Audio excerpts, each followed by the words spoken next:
It's a little bit controversial of a topic, but I would argue that if you're using the DES exclusively to assess for dissociation with your clients, you're risking the safety of clients suffering with structural dissociation.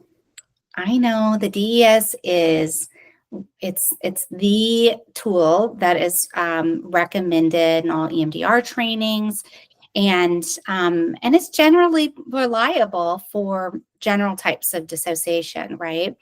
So the dissociative experiences where you get the eye glazing and a client is talking, but they're not feeling the feelings, or a client is talking, but they're feeling a little bit disconnected from their body, right? Those general types of experiences, the DES is going to be pretty reliable as long as the client wants to share them with you. But for structural dissociation, there's so much lack of awareness that happens. It really depends on where the client is, right? If they are just starting their path in healing, they may not have any awareness that they're actually dissociating. And they may feel like different, and they may feel like things don't work for them and things like that, but they may not have a sense of truly understanding what's happening with their system. And so in those sorts of situations, when clients have structural dissociation going on, the DES becomes way less reliable. And so I would argue that the amnesia and gaps in awareness that come along with structural dissociation create a pretty high likelihood that the client is going to have some self-report bias that's going to taint the results. And so what's going to happen is you're going to have clients that are going to score really low in the DES, but be highly dissociative. And you could imagine the results that that might take you if you're a clinician. And for instance, an EMDR clinician, I can't tell you how many clients have come to me and have said, you know, we started in our first desensitization session and it's not for me. It was terrible, right? And so it can be very dangerous. It can be very painful for clients. And, you know, at a minimum, it can just be not effective, where clients are spending lots of time and money and effort in treatment after treatment after treatment, and nothing is really working, or it'll work for a short amount of time and then it stops working again.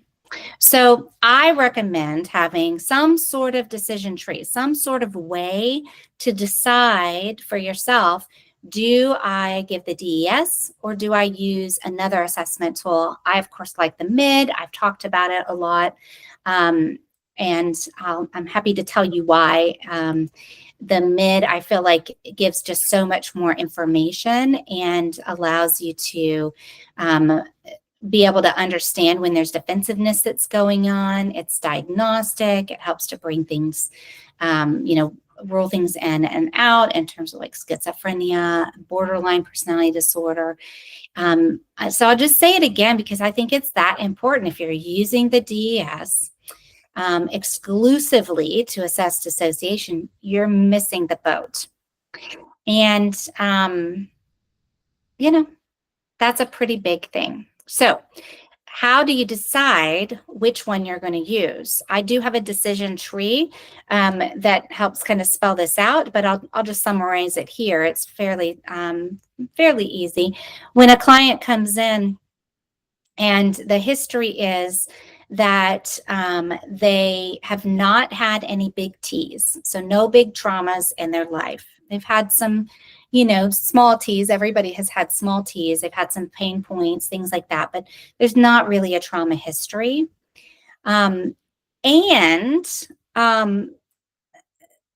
coming in and what they're saying matches what you're seeing. When those two things are happening, the DES is fine. If they come in also and they do have a lot of history of trauma, or somewhere in between, right? But they've got a trauma history that's pretty significant, but they've done a lot of work in therapy and they're able to tell you how it's helped in their day-to-day. right? How their functioning has changed in a significant way, then those would be a client that they're just far enough in their treatment process to be able to give the DES and get a good sense of kind of where they're at. Everybody else, I'm going to give the mid. So if they have a trauma history, but they haven't had either good therapy or not enough or not any therapy, right? They're just starting out their journey. Or maybe they went to therapy for something unrelated, like they've done couples therapy over there, but they haven't actually worked on their own stuff. I'm going to give them the mid. So if you're ever not sure, go ahead and err on the side of caution and give them a bigger assessment tool. You can do the DES and then get into it a little bit and get a little bit more information, and always decide that you want to do the mid later. These are really important things, but I know it's controversial. I know the DES, I'm not trying to badmouth the DES, but when you're talking about structural dissociation, it is just not reliable enough, in my opinion, to create safety that I think our clients need and deserve. Thanks.